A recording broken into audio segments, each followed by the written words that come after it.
podcast is brought to you by the Association for Coaching, a leading international professional body which is advancing coaching in business and society worldwide. I'm your host, Julie Flower, and in this new series, I'm delighted to explore innovative ways in which coaching is being used for social good. Each week, we'll take a detailed look at a different scheme, seeking to make meaningful impact in a specific field of lived experience. We aim to inspire you with powerful coach and client perspectives, speaking directly to those involved, and to challenge all of our assumptions about what coaching is and who it's for. Welcome to this week's episode of Coaching for Good. Today we're going to be talking about coaching in the field of bereavement. So we will be talking about grief, loss, as well as palliative and end-of-life care.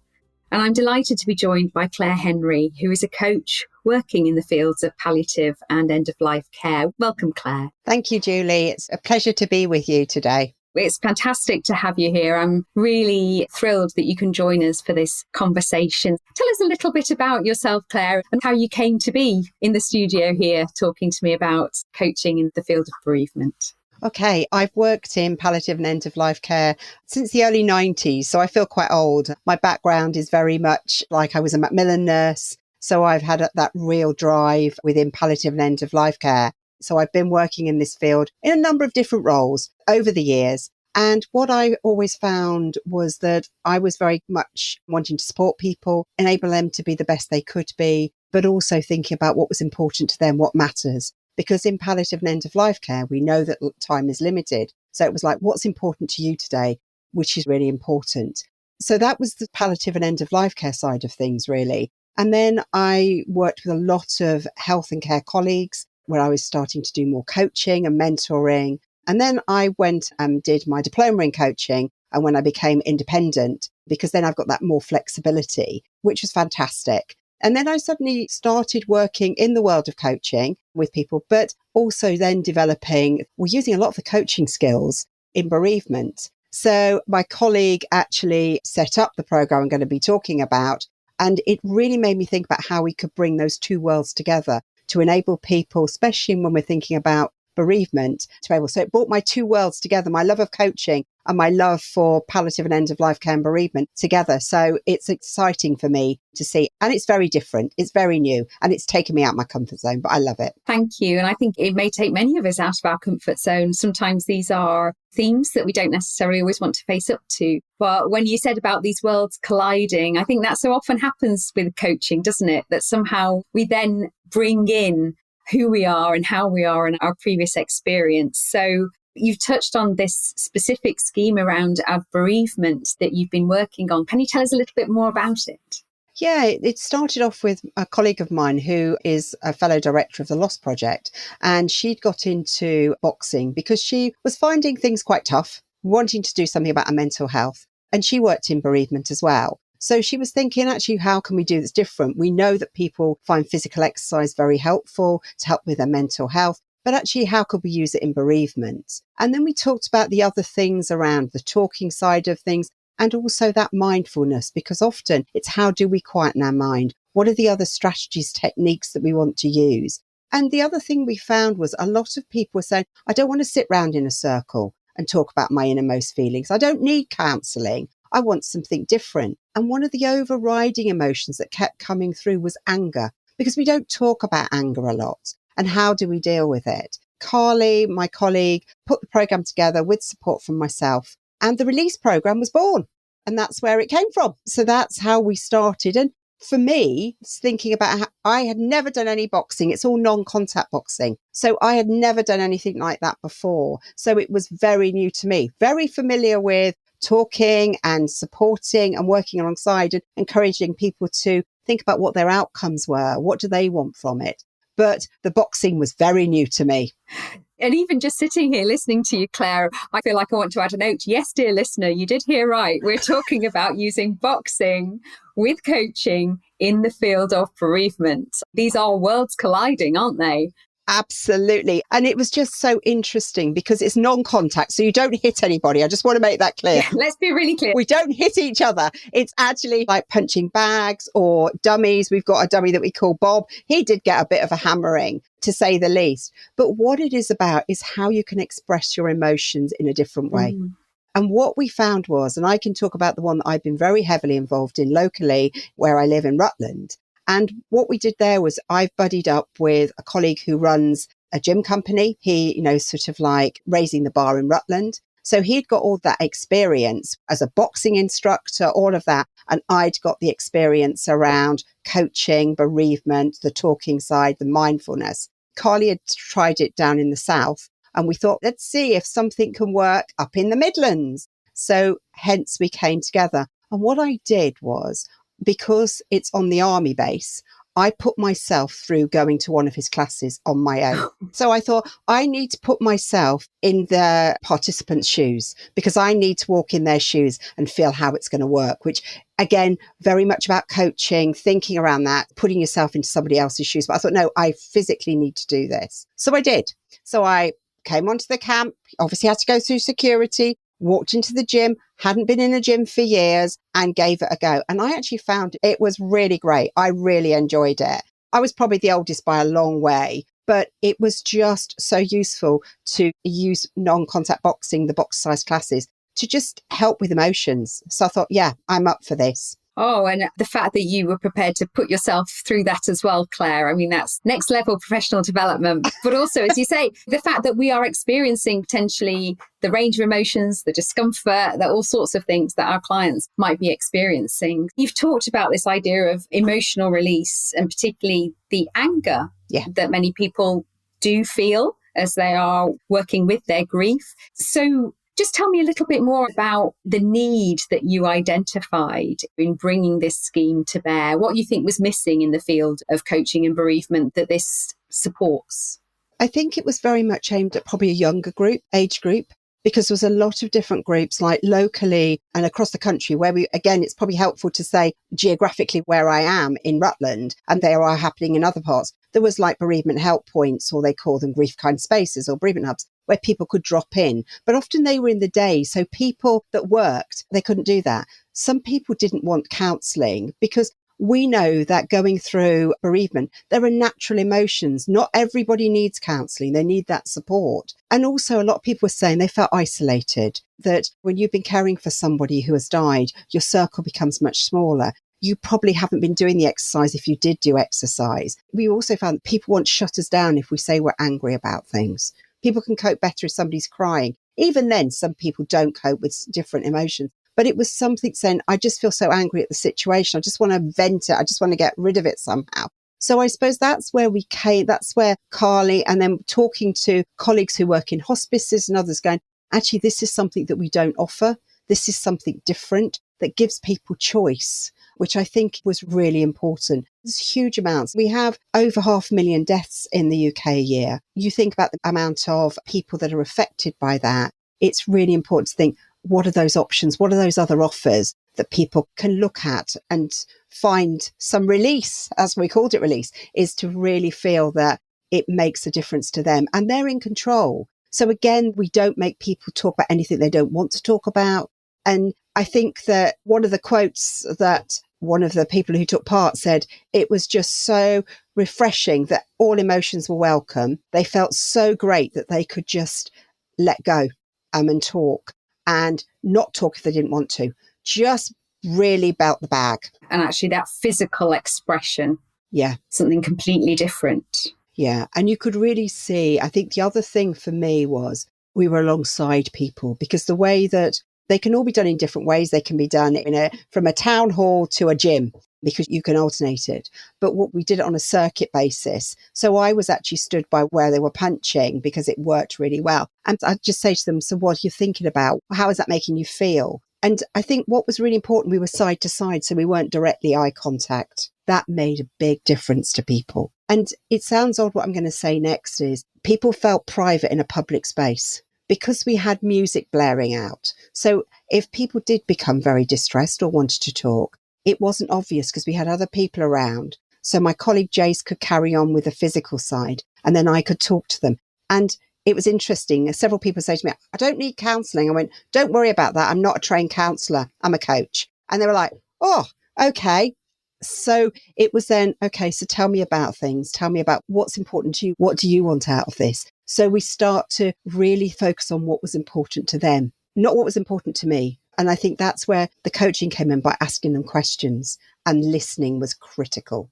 And as you're saying that, I hadn't clocked that you were actually asking them questions whilst they were mid physical activity. So can you just give us a view, if we were looking at, say, this town hall or a gym space, what might be going on in a typical session? What might we see? In the session you'd see, with the way that we ran it up here in Rutland, was that it was on a circuit basis. So there'd be different stations. So there'd be ones that they could hit. There'd be ones that they would be doing different forms of exercise, crawling under things, but it was all about different physical abilities. So people who had never done anything could manage it. So they were just lifting medicine balls, lighter ones. So we catered for the people there. So they were all in different stations. And I was often stood by somewhere where they were hitting something, whether it was Bob the dummy or the smash bag. And people would be punching, and I'd say to them, what do you think about? What word comes to mind? And they would come up with all sorts of things. I feel frustrated. I feel angry. Or after probably 2 or 3 cycles of punching it for 10 punches and then stopping, they'd suddenly say, I feel relieved. That is releasing it. So it probably wasn't asking questions, saying how were they feeling, so that we're connecting with words, which was really useful. But what we noticed that people seemed to want to talk is you saw them suddenly go crazy on one of the stations, get really carried away, and you're thinking, oh, they probably want to talk. And you just keep an eye out, and I go, are you okay? And they go, actually, no. And they maybe start crying or whatever. And then we'd be able just to sit down with them on a mat or whatever and just have a conversation. But because the music was blaring, nobody else could hear. So it was really private for them. And they all said, nobody made us talk, and that made the difference. And you as a group picked up when we needed to talk. So with that sixth sense, you would go over and notice. And because you got to know, it was a 6 to 8 week program. And what we'd find was that people would then, you'd notice that they maybe weren't quite the same, or they were speeding up, we noticed. And that's when I'd go, how are you? Or ask them something. And then they just want to talk, and I'd listen. Wow. So you're really looking at that whole dynamic of the group, but really for individuals, and when you might need to focus on them more or less. Yeah. And also the support that they gave each other. Because we didn't make anybody sit in a circle and share their story. We gave, when we did the circuit, so they would do it for 10 minutes and then we would have a 5-minute break. So then they could chat to each other if they wanted to. So it was all very informal. And that's what people said they liked, because they weren't forced to do anything they didn't want to. And the few times we were all sat together was often when we did the cool down, because that was really important for the cool down for them. But then we might say things like, what helps or what hinders do people say to you when you're bereaved? What's helpful? What isn't helpful? And then we'd always finish the session with a mindfulness exercise. Could be colour breathing, could be 5 senses. And we made them really simple, because what we were thinking was, could some people take this away when they are feeling very anxious, when they are not being able to sleep? Because we know that's some of the problems they were having. And a lot of them found it really useful. And I remember one person, and she wouldn't mind me telling you this, she was going, oh, colour breathing, Claire, what a load of rubbish. I'm not going to do that. And when I did it, and she sent us all of us a card individually saying colour breathing had made such a difference to her, because it really helped her connect with herself. It was quite amazing. So that breathing in that colour that keeps you calm, and breathing out that colour that you relate to stress.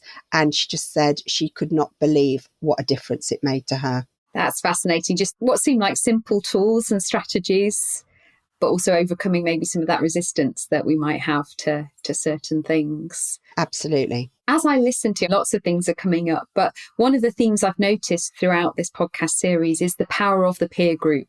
And as you say, you're not all sitting around in a support group format for very good reason in this case, but actually that there is still that real power in the togetherness and knowing that you've got a peer group. I'm just wondering if you can tell us a little bit more about the power of the peers in this situation. I think the power of the peers in this situation was they're not alone. They had similar things that have said to them that they were angry about, that they could also be angry, but they could also laugh. Because sometimes when people are bereaved, people think they shouldn't have humour. And actually they were laughing at things. Also, we use picture cards sometimes to say, how were they feeling? Put them over, and they would share it with each other. And also they were sharing their stories. And they'd be saying, oh, actually, my bereavement doesn't seem as bad as theirs. Well, actually, we'd say it's all relative. And it was just, I think what people got together was that shared experience, that safe space that they created together. And they look forward to coming and connecting. And I think a couple did connect outside the group, so that they started to get a new sort of group. But also others, because it had got them back into physical exercise, they would join some of the other classes once our bereavement work had stopped, and they'd come to the end of the programme because it had given them the confidence. So they then developed new peer groups. So it's that spider effect. But I think the key thing was they weren't alone and they could talk freely about it and nobody judged them. That non-judgmental was so important for them to talk to each other. They did compare a bit, but it was in a really safe way that they were comparing their experiences and talking about very sensitive issues, what the death was like, what the funeral was like, all of those sorts of things. And we could overhear that and we just let the conversation flow because this was about them as a peer group, not about what we needed. It was about what they needed. Clearly very powerful work, and just that it's evolving within that group with actually relatively minimal intervention at that particular point. And we saw over the programme, which isn't surprising to anybody, is that they grew stronger together. The first one, they were all so nervous coming into it. What were they going to expect? And I think we made them feel very welcome. And this is the feedback they gave us. So they were evaluated with an inch of their lives. We kept asking them at the end. I was post-it queen because I was like, oh, come on. How are you feeling? How was that session? Because we want that evidence. And the feedback we got from the group was it was really helpful for them to fill in a post-it and say what they got out of the session or how they felt, because they could see the difference it was making to them as well, which was really great. I think kindness was one word that was used a lot. You're also kind to us. You're not trying to force us to move on or do anything we don't want to do. And I think that was really helpful. I've been involved in so many projects. The feedback just blew me away of how powerful it was for people. Let's move on to that. I'm very interested in the evidence base for coaching, as I think many of our listeners are. And can you give us a flavour, Claire, of the feedback and the evaluation that you got for the programme? What we did is we did a pre and post questionnaire, and a lot of people actually said that it had really helped their mood. With the scores, we saw a real definite shift. So it really improved their mood and their emotional well-being. They did feel better in themselves. There's still a way to go, but they started to feel better. They also said that the boxing was like a cathartic release of their grief associated, especially with the stress, anger and frustration, because, that seemed to come out. They also felt better for the fitness. One of the things was saying we feel better, that our bodies feel fitter. It was only once a week, but they were starting to feel that much fitter. And also the other feedback we got was coming back to that peer support, like-minded people connecting. They could connect with like-minded people. And what they also found that they enjoyed being encouraged to get out into the world again, because it was somewhere they could go. So I think that was really important. And I think it just connected them with their grief and helped them to work through their grief in a very different way. So those were a lot of the feedback we got. People were saying it connected with them on so many levels, and they just felt safe, and they felt that it was reintroducing them in a way, some of them back to society. So we got some really strong feedback from people, and we got a lot of people just said it was just so powerful for them and got them back into exercise, talking about it, connecting with friends, something to talk about. People were interested in what they were doing. They were telling people, and people, oh, that's different. That's really interesting. So again, they got something else to talk about, which was different to, oh dear, I'm sorry to hear your loved one's died. It was something different that they felt they were taking control and getting some control back. That was used a lot. A lot of people said they felt they got control back because they were out of control. And this was giving them control. So it's very much about reframing. A lot of them were thinking about how they could reframe. And I suppose when I was talking to them, I was using that, probably not always using that terms, but thinking about, you probably have felt completely, that sounds like you're out of control. And that's what they were saying. So a lot of reframing and thinking, what do they want to do? And what was their outcome? We spent a lot of time doing that. And it's very interesting you talk about that, because of course, not only are people dealing with grief, but they may also have been carers. Absolutely. A very challenging situation for months, years beforehand. And when we had the episode about carers and coaching with carers, one of the themes that came up very strongly was around refinding or finding their identity, again, being introduced again to the world. and working through what that means. So, of course, much of this comes in as well with people who are bereaved. I think what was really interesting there as well is that a relationship between mental and physical health, of course, and how these are clearly very strongly related. What do you think? You've alluded to it a little in terms of the emotional side of things. Non-contact boxing is not necessarily the thing, people think about walking coaching, or maybe a bit of dancing might be the most kind of wild it gets. So this is something very different, right? It is. What is it that do you think about non-contact boxing that makes this unique or makes this really worth considering?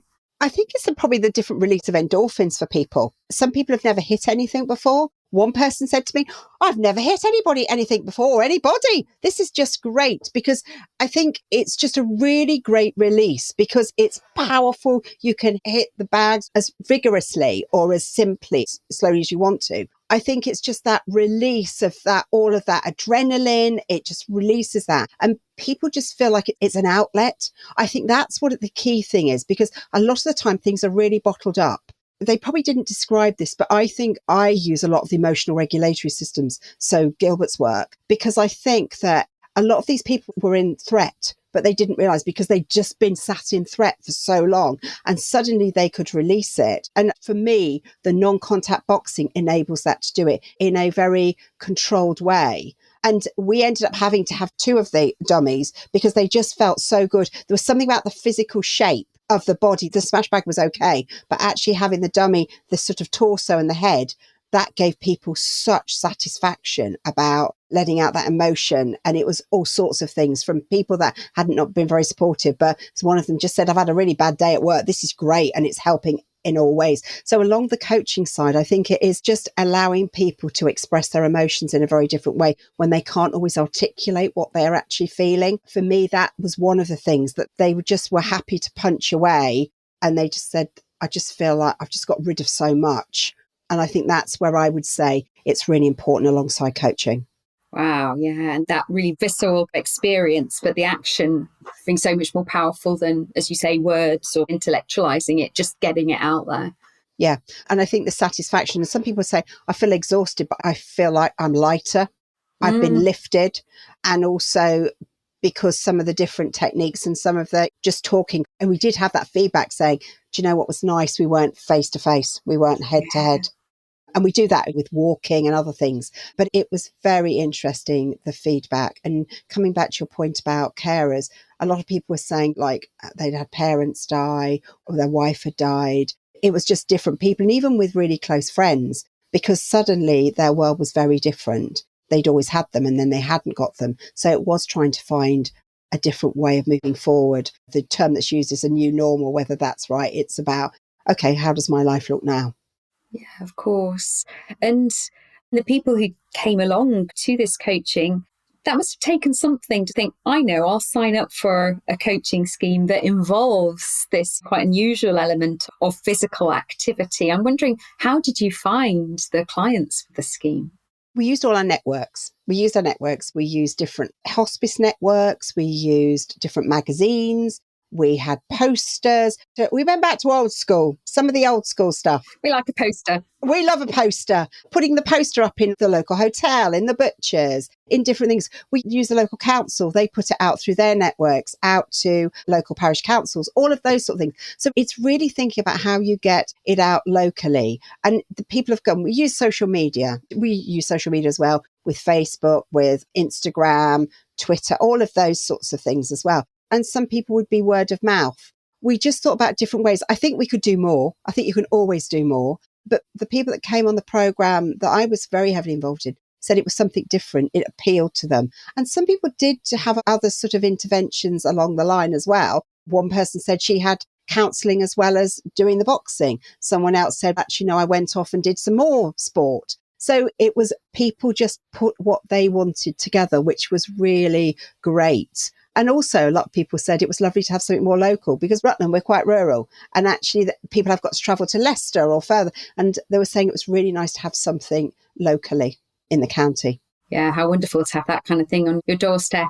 Gosh, I'm thinking when I was going through losing my mum 10 years ago, I would love to have had a scheme like this. It's, again, choice, isn't it? And I think sometimes when you are almost labelled in a particular lived experience label, if like, oh, someone who's bereaved, almost it's assumed that the tool to support will always be the same. And for various reasons, that will not be the case. So the fact you can offer choice is wonderful. You've touched a few times on the fact that some people specifically felt they didn't want or need counselling, and obviously that you're not a counsellor.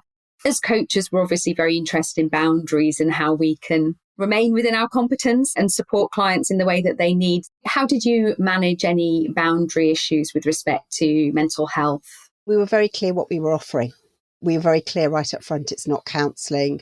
It's not any of the mental health services. We were very clear about that and said if we felt that things were out of our competency, and the same with certain exercises, so I'm just talking about how I was, then we would refer on to others because we had a network, because we were linked with the hospices, we could refer on to counselling, we could refer on to others. So we did have a list of useful numbers if we needed to refer people on or signpost them, because it's not about us taking over, because actually this is a choice. We've got an array of different numbers from the Samaritans to local things, so that we knew, because obviously my colleague who was on the fitness side, he didn't know anything about this. So we had to educate him as well. And he had to educate me about what we need to think about in relation to the fitness side. So it was again about that learning between us and having the confidence in each other and what we learned from each other as well, which was really great. And I think for me, what was very useful for the people who attended was that male and female, different ages. He's a lot younger than me. We did have another colleague who came and helped us along the line as well. But I think having that mixture was really helpful for people to relate, and people soon picked up where our skill sets were and who they would go to and talk to. That's fantastic. And that co-delivery, as you bring different things to the party, it's the whole is greater than the parts, right? Absolutely. And never did I think I'd be going to work in my gym gear. It still blows my mind. I'm doing that and working alongside people. But for me, it was about, okay, my colleague got this to work in the South. Let's see if we can get it to work in the Midlands. And I thought, you've got to be brave. You've got to go for it. You're using your skills and using coaching in a different environment. But actually, it's the same skills, but just thinking about how you're adapting it and using it in a gym, using it in an area where there's lots of other people as well, and adapting. And it's staying true to what you're about, is that supporting people, giving them the space and finding out what they want as outcomes, and using the techniques like reframing, all of those things is really important. And I think the more I did it, the more I thought, yeah, it's developing.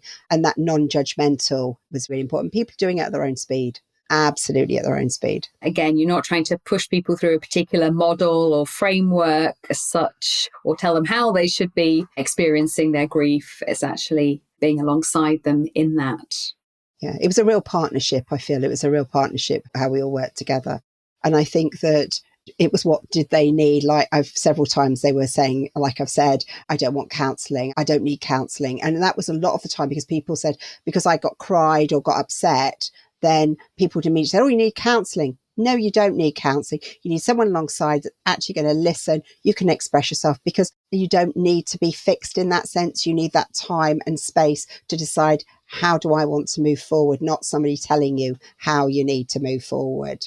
Yeah, absolutely. So Claire, I think we've got the opportunity to hear from one of the clients now who's recorded a little snippet of their experience. So let's hear from them now. My name's Tom. I entered the release programme last year in January, February time, which was held locally to me following the early death of my wife, who I sadly lost to terminal cancer back in November of 2023. Working with Claire and the team really helped to bring everything together and release my frustrations, I guess aggression, anger, and all the different emotions through boxing and through the emotion of boxing. It was a very, very helpful session, group sessions, and also having lost my granddad, I guess I hadn't processed that grief, but by going to these grief sessions and the release sessions with the boxing and the circuits, it meant that I felt like I got some sort of release and I could let it all out. There was no pressure to talk, which for me I found really perfect, because everybody at the time of losing my wife just wanted to talk. And sometimes you just don't want to talk to people. Everyone means well, but sometimes you just kind of want to do your own thing. But yeah, it was very, very helpful. Really powerful to hear the client perspective there. And it's clear, Claire, from what you've described, that this has been a very impactful scheme locally in Rutland, but obviously you've also mentioned it's been taking place elsewhere in the country. What's next for the scheme? What's next? We've got another programme running in March. So we've got another one running locally. Also, working with my colleague, we've got a number of sites across the country that are testing it out. So again, it's about how it works and the flexibility of the approach, because how we do it on circuits in Rutland, other people do it just purely on the boxing side. In a hall, you just need your pads and your gloves and everything. So I think it's building that evidence base, what makes the difference, so that we can show that it does make a difference to people. So we are, as I said earlier, we're continuing to evaluate, which is really important, but also thinking what are the other opportunities for using this sort of approach? Because I think it could be used with carers, it could be used with all sorts of different people, because I think it's giving people that time and space to think about how they want to deal with their own emotions. So yes, that's where we're heading. That sounds fantastic. And we haven't talked about the cold, hard realities of funding. I wondered, how has this been funded so far, and what are your hopes for funding in the future? We've had a couple of different routes for funding. We've had some funding from the National Lottery, which has enabled us to test it in other parts of the country. We've had support from the local charity Dying Matters in Rutland, but also we've had support from the local Masonic charity, which has been really helpful because they've really liked the idea, because again, it's something different. So we've been supported in a number of different ways. We've also been supported by, as I said, some of our local media colleagues. So they've actually publicised it. So we've had different ones, but funding is always a challenge. We've also put in for funding from the local integrated care board, whether we get money or not. But myself and colleagues, we'll just keep trying to make a difference, because I'm happy to give some of my time for free, but I can't expect my colleague, they have to pay for the gym and facilities. So that's where we need the funding so that we can continue to do that. It sounds like you are building a really strong evidence base. And the truth is, when we talk about lived experience, grief and loss is a shared lived experience that probably everybody, or the vast majority of people, will experience at some point in their lives, clearly. And the more we can do to support us all as and when we go through that, presumably has huge knock-on effects in terms of societal health and well-being. Absolutely. And I think the other thing I should say with the programme, it doesn't matter when your bereavement was. If it was like very recent, or even if it's a couple of years down the line, we don't have a cut-off, because I think it's really important. It's when this sort of approach is right for you. Yeah, absolutely. So I think we could talk for hours about this. It's really exciting. What's been the biggest challenge for either setting up, running, being involved in this scheme? I suppose there's been a few. It's actually thinking, is it possible? Also thinking about, where does the insurance fit? Where's the liability? All of those sorts of things. I think also being brave and think, yeah, we can do this, because it is going into, for me, a very alien environment. And I think just being brave and believing in yourself, I think that has been the key thing, is thinking, yeah, this is something we've built in enough, as many safeguards as we can. Let's do it.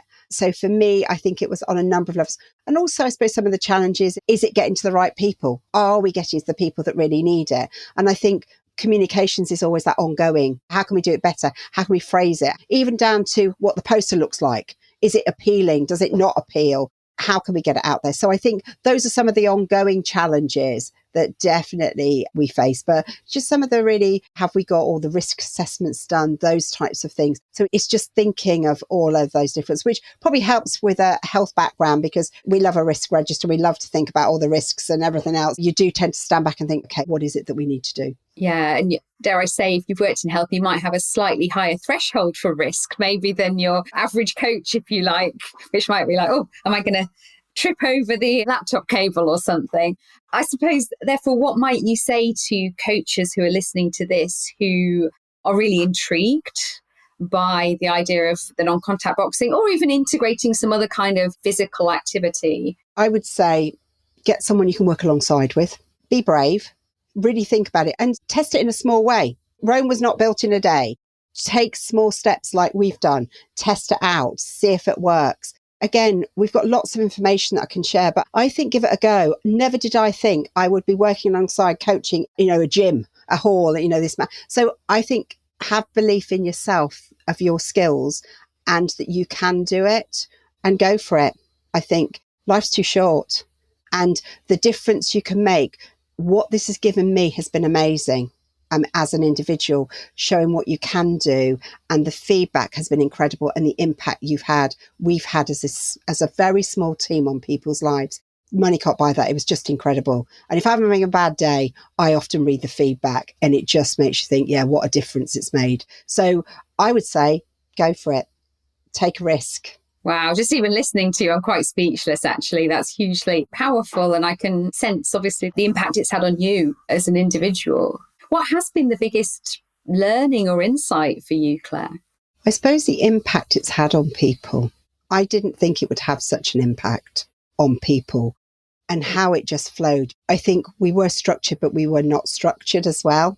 And I think having the confidence that we might have a plan for session 5 or 6, but actually we felt the room, it wasn't right when people came in. So we changed it. And having that confidence with colleagues who you're working with, that you trust each other to do that, I think was really important to me. And that was quite a surprise, how quickly we just read each other. And that you could adapt. And adaptation, flexibility. And flexibility is part of my philosophy for coaching. And I'm thinking, actually, this really shows flexibility, absolute flexibility. Because again, you're looking at what does the client need? And if we're thinking, actually, they're all got anniversaries you had to be aware of, things like that, actually having a discussion about one thing or doing a different mindfulness, we might actually say, no, we'll just do all exercise today because it doesn't feel, and people can have those individual conversations if that's what they want. So I think for me, it was that flexibility and the sheer impact we had on people's lives.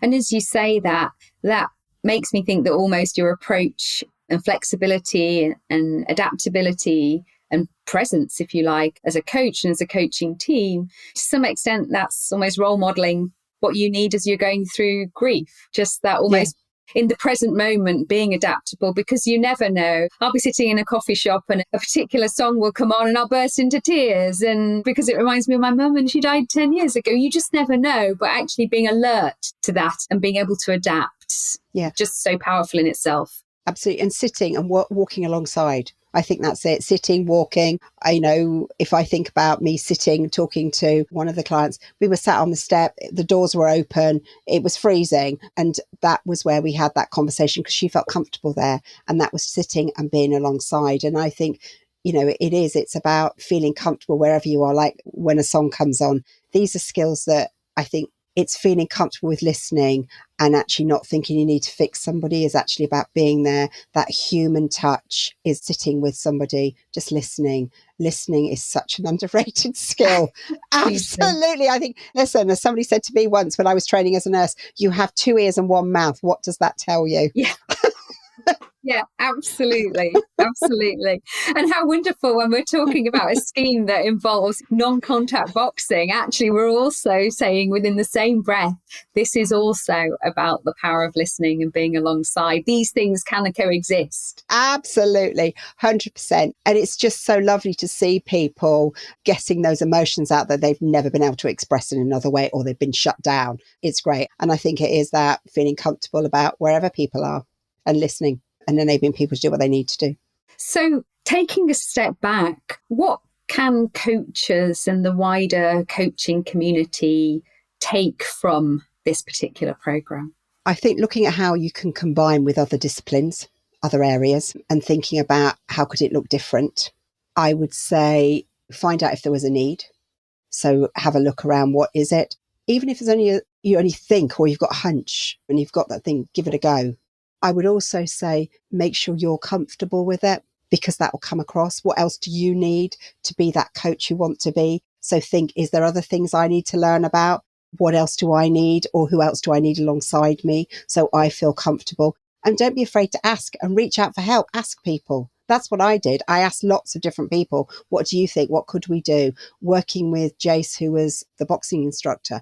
I learnt so much from him about that discipline, but he learnt from me as well. So I've learnt about the sports world and probably about the army world as well. Yes. And he's learnt about the coaching and palliative and end of life care and grief for loss, which has been really interesting. So I think that the other real thing has been you learn together because you're bringing that and that honesty and openness, but give it a go, find out, explore it. If it doesn't go anywhere, at least you know you've explored it and you've done it. If it does go, then that's a bonus. And it's really pushing our assumptions about what coaching is and what it looks like, and indeed what bereavement support in its widest, realm looks like, doesn't it? It really is challenging our assumptions that might be limiting us in terms of what we can all achieve. Yeah, absolutely.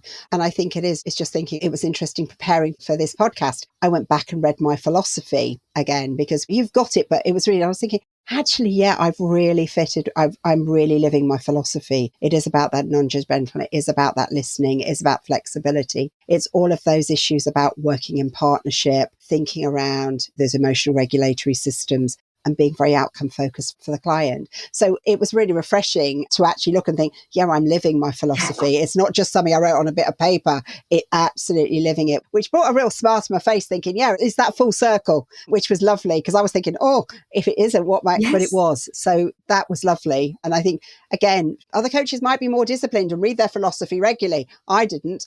But actually, it was that reconnecting, thinking, gosh, this is really what I do. This is really what I live and breathe. So I think for me, that was very helpful. How rewarding to be able to use that philosophy, as you say, every day to living it. Absolutely. Claire, obviously you have a clinical and a coaching background within the field of palliative and end of life. If coaches don't have that sort of experience, but they might still be interested in working with people who are bereaved, what might be some of the training or other considerations that they need to take account of? I think it depends on what they actually want to do. What I would suggest is find out and speak to your local hospice. Find out who's offering palliative and end of life care services. Also, there is a lot of organisations that deal with grief and loss. There are lots of different courses out there. There's loads of different courses out there to think about how can you deal with grief, loss and bereavement. And I suppose it depends on how comfortable you feel. I would say that the other way, that one of the program we ran, we did have a bereavement volunteer that was from the local hospice. So they were trained in the bereavement side, so they can deal with some of those emotions as well. I think it depends on what your experience is, how comfortable you feel with grief, loss and bereavement, because it's important that you feel comfortable in your own skin. Because if you're not, this can be very difficult, because you need to do yourself no harm as well as the client. So I think that's really important to think about. But there are lots of different courses out there. There are very short courses, but I think it's just worth exploring. Okay, what do I need? Who's in my local area that I can start to work with to give me what I need, to be honest, if that's helpful. Yeah, very helpful advice, Claire, very helpful. And I think that wider point about work on self and knowing self, obviously so important in coaching, but particularly important in this kind of field, or indeed in any field where we might butt up against our own sensitivities or our own lived experience. And know if you're going through certain things, you might need to withdraw from it. Yeah. And I think what's been invaluable for me is having my supervision, because again, it's that having that safe space to explore what does it meant, how are we doing it, because it was different. And I cannot underestimate how important supervision's always important. But for this type of thing, it's really important. And I suppose I was very fortunate as well, because I had other colleagues that had, some of them did have counselling backgrounds as well. So we would actually discuss, okay, what are we doing? How are we doing this? What am I bringing? What are you bringing? The counsellor didn't come to the programme because we've made that conscious decision. But actually, we always knew she was in the background. So if we had got issues, we could go and talk to her. It's all those safety nets, because I've worked in palliative and end of life care for a long time. I've got those safety nets. But for any other coach, I would say get those safety nets there so that you can go and think, oh, well, you might want to talk it through. Or actually, is there anything else that I could offer here? Or have I got all the right contacts? Those types of things. So yeah, very practical, really practical stuff. Practical is very helpful. So thank you. I'll just do a quick timeout now, Claire. I'm loving our conversation. Thank you so much. We'll need to wrap up soon, but is there anything particularly that you wanted to get across that we haven't covered? I don't think there is, because we've covered it all, and I think we've done it in a way that really frames it in coaching. I think as a coaching practitioner listening to this, people will be very able to see that this is how this is framed in coaching, and to get a lot from it in terms of philosophy and perspective. So Claire, it's time to draw this conversation to a close. I feel that I'd love to see one of these sessions in action, and you've really certainly intrigued me about what is possible both in the fields of coaching around grief, loss and bereavement, but also in that integration, as you say, of, in this case, non-contact boxing, but any other forms of physical activity. So much opportunity here. So thank you for all that you've brought to this space. And in a very coachy way, I will ask you, how would you like to end today's conversation? I would just say it's been an absolute pleasure talking to you, and it's just made me realise how energised I am about this whole programme. And just to say that this wouldn't have been possible if it hadn't been for Carly Attridge and the Lost Project, whose initial idea it was. So I just love the fact that we can share this, and hopefully it encourages others to think differently and use non-contact boxing or other forms alongside coaching, because it just gives you so much. So I would encourage people to go for it. I'm sure it will energise and encourage them. You've certainly done that for me. Your energy comes across hugely. So thank you for that. And I'm sure we'll be able to put relevant links, including to the Lost Project, in the show notes. So that will be really helpful. Fantastic. Thank you, Claire. It's been an absolute privilege to talk to you. Thank you very much. It's been a privilege talking to you as well. Thank you for listening to another podcast by the Association for Coaching. For over 20 years, our purpose has been to inspire and champion coaching excellence, advance the coaching profession, and make a sustainable difference to individuals, organisations, and society. To find out more about the AC and our member benefits, follow us on LinkedIn or visit our webpage at associationforcoaching.com. Explore our digital learning hub and enjoy our extensive library of on-demand webinars, member benefits, interviews, podcasts, and a portfolio of live events featuring thought leadership, tools, models, and the latest industry trends to help you develop your coaching expertise.